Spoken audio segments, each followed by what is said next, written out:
प्यारे दोस्तों, नबी करीम सल्लल्लाहु अलैहि वसल्लम के अज़वाज मुत्तहरात में एक नहायत अजीम और मुअज़्ज़ज़ हस्ती उम्मुल मोमिनीन हज़रत आयशा सिद्दीक़ा रज़ियल्लाहु ताला अन्हा हैं।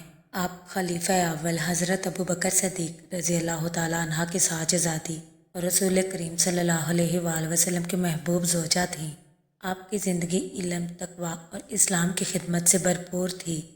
एक मरतबा ऐसा हुआ कि रसूलुल्लाह सल्लल्लाहु अलैहि वसल्लम के विसाल के बाद हज़रत फ़ातिमा रज़ियल्लाहु ताला अन्हा अज़वाज मुत्तहरात में से एक के घर तशरीफ़ ले गए और गुफ्तगू के दौरान नबी करीम सल्लल्लाहु अलैहि वसल्लम का ज़िक्र छिड़ गया।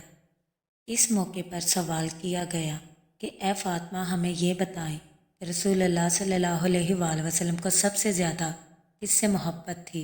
हज़रत फ़ातिमा रज़ियल्लाहु ताला अन्हा मुस्कुराईं और फरमाने लगी, औरतों में सबसे ज़्यादा महबूब आयशा हैं। फिर पूछा गया, और मर्दों में? हज़रत फ़ातिमा रज़ियल्लाहु ताला अन्हा फरमाने लगी, उनके वालिद हज़रत अबू बकर सिद्दीक़ रज़ियल्लाहु ताला अन्हा हैं। ये बात इसलिए कही गई क्योंकि सहाबा कराम रज़ियल्लाहु ताला अन्हुमा को भी मालूम था कि नबी करीम सल्लल्लाहु अलैहि वसल्लम हज़रत आयशा रज़ियल्लाहु ताला अन्हा से बहुत मोहब्बत फरमाते थे। सहाबा कराम का ये मामूल था कि जब रसूलुल्लाह सल्लल्लाहु अलैहि वसल्लम हज़रत आयशा रज़ियल्लाहु ताला अन्हा के घर तशरीफ़ रखते तो लोग तोहफ़े और हदिये ज़्यादा भेजते थे।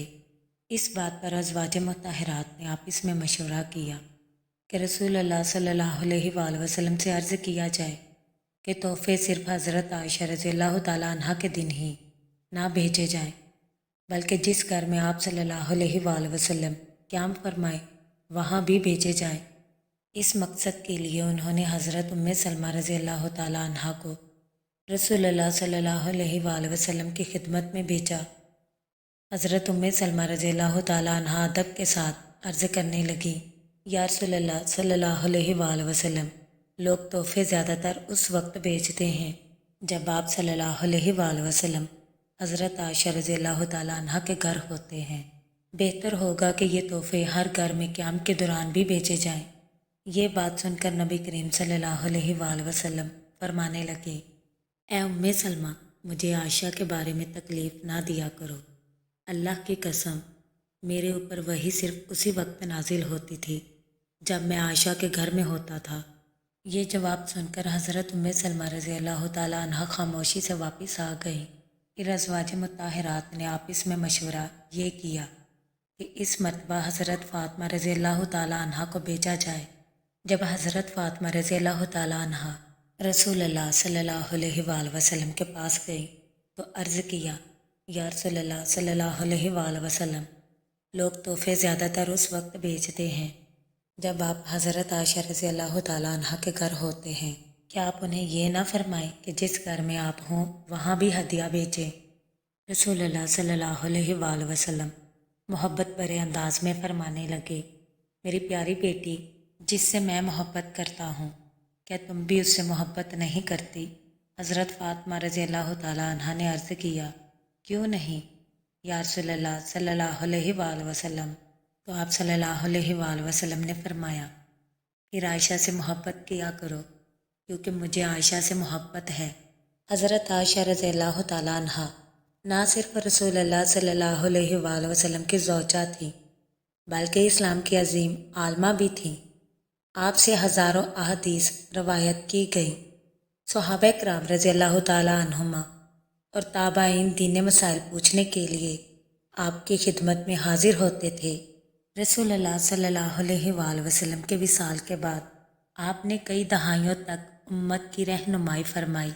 जब आप रज़ियल्लाहु ताला अन्हा की उम्र तकरीबन 67 साल हुई तो आप बीमार हो गईं। बीमारी के दिनों में आप बहुत आजिज़ी से फरमाती, काश मैं एक दरख्त होती जो अल्लाह की तस्बीह करता रहता, या काश मैं ज़मीन की घास होती जिसका कोई ज़िक्र ना करता। ये अल्फाज दरअसल आपकी इंतहाई आजिज़ी और अल्लाह के सामने झुकने की अलामत थे। जब हज़रत अब्दुल्ला बिन अब्बास रज़ियल्लाहु ताला अन्हुमा आपकी इयादत के लिए आए तो उन्होंने कहा, ए उम्मुल मोमिनीन, खुशखबरी हो, आप जल्द अपने महबूब رسول اللہ صلی اللہ علیہ وآلہ وسلم سے جا ملیں گی۔ اللہ نے آپ کو بہت عظیم مقام عطا فرمایا ہے۔ یہ سن کر حضرت عائشہ رضی اللہ تعالیٰ عنہا نے فرمایا، ان تعریفوں کو چھوڑ دو، میری خواہش تو یہ ہے کہ میں گمنام ہوتی اور کسی کو میرا ذکر بھی نہ ہوتا۔ اپنے آخری وقت میں آپ نے چند نصیحتیں فرمائی کہ میرے جنازے کے ساتھ آگ نہ لے کر جانا، میری میت پر کوئی خاص چادر نہ ڈالی جائے اور میرے غلام کو آزاد کر دیا جائے۔ بالآخر 17 رمضان المبارک 58 ہجری 678 عیسوی کی رات مدینہ منورہ میں ام المومنین حضرت عائشہ رضی اللہ تعالیٰ عنہ کا وصال ہوا۔ مدینے میں یہ خبر پھیلتے ہی ہزاروں لوگ آپ کے جنازے میں شریک ہوئے۔ رات کے وقت اتنا بڑا اجتماع دیکھ کر لوگوں نے کہا کہ ہم نے رات میں اس سے بڑا مجمع کبھی نہیں دیکھا۔ آپ کی نماز جنازہ حضرت ابو ہریرہ رضی اللہ تعالیٰ عنہ نے پڑھائی اور آپ کو جنت البقیع میں سپرد خاک کیا گیا۔ ام المومنین حضرت عائشہ رضی اللہ تعالیٰ عنہ کی زندگی علم، تقوی اور رسول اللہ صلی اللہ علیہ وآلہ وسلم سے محبت کی روشن مثال ہے۔ انہوں نے امت کو بے شمار احادیث اور دینی رہنمائی عطا کی۔